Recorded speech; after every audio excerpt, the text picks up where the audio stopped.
दिगंत भाग 2 पाठ 9 प्रगीत और समाज नामवर सिंह आलोचनात्मक निबंध। आचार्य नामवर सिंह द्वारा रचित प्रगीत और समाज उनकी प्रसिद्ध आलोचनात्मक पुस्तक दूसरी परंपरा की खोज से संकलित एक अत्यंत महत्वपूर्ण निबंध है। इस निबंध में लेखक ने कविता विशेषकर प्रगीत गीति काव्य और समाज के बीच के अंतर्संबंधों की गहरी समीक्षा की है। यहाँ इस निबंध का सार प्रस्तुत है। निबंध का मुख्य प्रतिपाद्य। नामवर सिंह का मानना है कि साहित्य में प्रगीत को अक्सर व्यक्तिपरक या आत्मपरक मानकर उसे समाज से अलग करके देखा जाता है। वे इस धारणा को चुनौती देते हैं और तर्क देते हैं कि कोई भी रचनाकार समाज से पूरी तरह कटकर नहीं लिख सकता। मुख्य बिंदु। प्रगीत की भ्रामक धारणा। आलोचकों ने अब तक प्रगीत को केवल व्यक्ति के मन की वीणा या आत्मसंवाद माना है। नामवर सिंह इसे एक भ्रामक धारणा कहते हैं। उनके अनुसार जिस कविता को हम व्यक्तिपरक कहते हैं वह भी अंततः समाज का ही प्रतिबिंब होती है।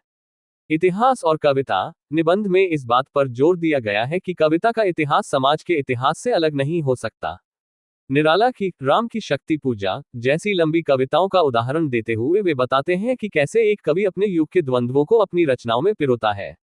सामूहिकता बनाम व्यक्ति। लेखक का तर्क है कि आधुनिक कविता में अकेलापन और निर्जनता का जो शोर है वह भी सामाजिक अलगाव की ही अभिव्यक्ति है। यह अकेलापन भी समाज की ही देन है, न कि कवि का कोई निजी गुण।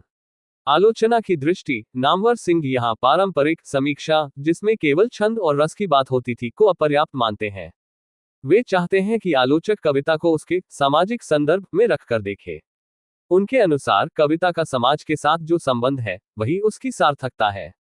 बौद्धिक संकीर्णता पर प्रहार। उन्होंने उन आलोचकों की कड़ी आलोचना की है जो कविताओं को केवल भावुकता की तराजू पर तौलते हैं और उसके पीछे छिपे सामाजिक सरोकारों को अनदेखा कर देते हैं। निष्कर्ष। प्रगीत और समाज का सार यह है कि कविता न तो पूरी तरह व्यक्तिगत होती है और न ही पूरी तरह सामाजिक, वह इन दोनों के बीच का एक सेतु है। एक अच्छी कविता वही है जो व्यक्ति के अंतरंग भावों को सामाजिक धरातल पर अर्थ प्रदान करे। महत्वपूर्ण संदेश। ये निबंध हमें ये सिखाता है कि साहित्य को वैक्यूम शून्य में नहीं पढ़ा जाना चाहिए, बल्कि उसे उस युग की परिस्थितियों, राजनीति और सामाजिक चेतना के साथ जोड़कर देखना चाहिए।